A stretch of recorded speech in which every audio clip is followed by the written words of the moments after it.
সন্দেশখালীতে তাণ্ডব চালালো কারা? এক্স স্যান্ডেলে অভিযুক্তদের ছবি পোস্ট করেছেন বিরোধী দলনেতা শুভেন্দু অধিকারী। এনআইএ তদন্তের দাবি করেছেন তিনি বলছেন, হামলাকারীদের তালিকায় শেখ শাহজাহানের ভাই শেখ আলমগীর, শেখ সিরাজউদ্দিন রয়েছেন।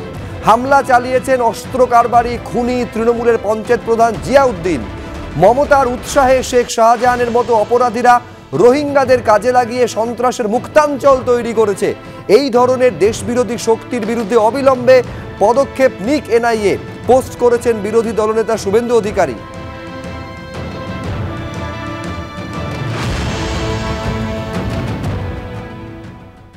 এই মুহূর্তে সরাসরি শোনা নেব রাজ্য বিজেপি সভাপতি সুকান্ত মজুমদার সাংবাদিক বৈঠকে ঠিক কি বলছেন। পশ্চিমবঙ্গবাসী বুঝতে পারছে, শুধু তাই নয়, তৃণমূলের তরফ থেকে যে স্টেটমেন্ট এসছে, যে বক্তব্য এসছে, সেই বক্তব্য দেখে মনে হচ্ছে যে তৃণমূল কংগ্রেসের তরফ থেকে এইভাবেই বারবার যাতে ইডি এবং সিবিআই অফিসারদের উপরে হামলা হয় তার জন্য প্ররোচনা দেয়া হচ্ছে। মহামান্য আদালতের বিচারপতি জাস্টিস গাঙ্গুলি পর্যন্ত তার এজলাসে বসে তিনি অবজারভেশন দিয়েছেন যে এই রাজ্যের এই ভয়ঙ্কর পরিস্থিতি রাজ্যপালের উচিত তা কেন্দ্র সরকারকে জানানো। এই মুহূর্তে কেন্দ্রীয় হস্তক্ষেপ প্রয়োজন, না হলে ভারতীয় সংবিধানের সার্বভৌমত্ব, ভারতবর্ষের সার্বভৌমত্ব রক্ষা পশ্চিমবঙ্গে হচ্ছে না। এবং মনে হচ্ছে মমতা বন্দ্যোপাধ্যায় এর আগে বলেছিলেন রাজ্যের জাতীয় সঙ্গীত করবেন উনি। রাজ্য সঙ্গীত অনেক রাজ্যের আছে, কিন্তু কোনো রাজ্যের জাতীয় সঙ্গীত নেই। এই ধরনের কথাবার্তা মমতা বন্দ্যোপাধ্যায়ের এই সাগরেদদেরকে, জেহাদিদেরকে আরো বেশি উৎসাহিত করছে পশ্চিমবঙ্গকে ভারতবর্ষ থেকে বিচ্ছিন্ন করার জন্য। স্বরাষ্ট্রমন্ত্রীকে আমি চিঠি লিখে জানিয়েছি যে এখানে কেন্দ্রীয় হস্তক্ষেপ প্রয়োজন, রাষ্ট্রপতি শাসনের মতো পরিস্থিতি এখানে তৈরি হয়েছে।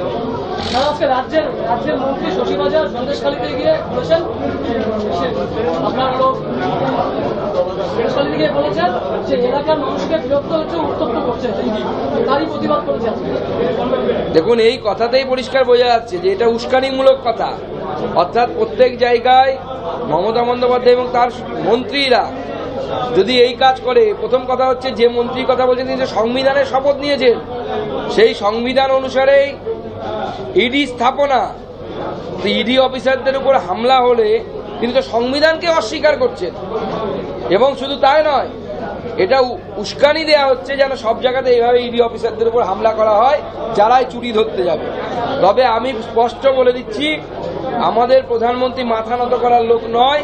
এই শাহজাহানকে কিভাবে শায়েস্তা করতে হয় ভারতীয় জনতা পার্টি জানে, আমরা শায়েস্তা করেছিলাম। সেই রকমই ভয়ঙ্কর পরিস্থিতি তৈরি হয়ে গেছে। যদি ভারতবর্ষের সংবিধানের দ্বারা সুরক্ষিত কোনো সংস্থা যদি নিরপেক্ষভাবে কাজ করতে না পারে, তাদের উপর হামলা হয়, তাহলে কালকে জাজেদের উপর হামলা হবে, পরশু অন্য কারোর উপর হামলা হবে, আর তো গোটা রাজ্যের বিচার ব্যবস্থা থেকে শুরু করে প্রশাসন সব ভেঙে যাবে। যা ইচ্ছে তাই করবে শাহজাহান শেখের মতো লোকেরা। রাজ্যপাল জানিয়েছেন রাজ্য সরকার ব্যর্থ এবং সংবিধান অনুযায়ী ব্যবস্থা নেওয়া হবে। একদমই ব্যর্থ। কারণ ইডিকে যে এই অধিকার, ইডি গেছে তদন্ত করতে, এই অধিকার তো সংবিধান দিয়েছে, আইন পাশ হয়েছে লোকসভাতে, তার উপর ভিত্তি করে তারা যাচ্ছে।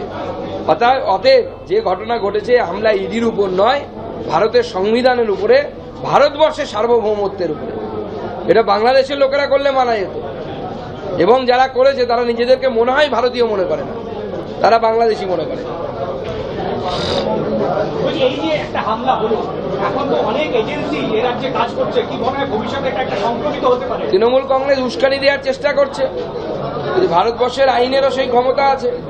এবার তাহলে পশ্চিমবঙ্গ পুলিশের উপর ভরসা না করে হাজার হাজার কেন্দ্রীয় বাহিনী নামাতে হবে।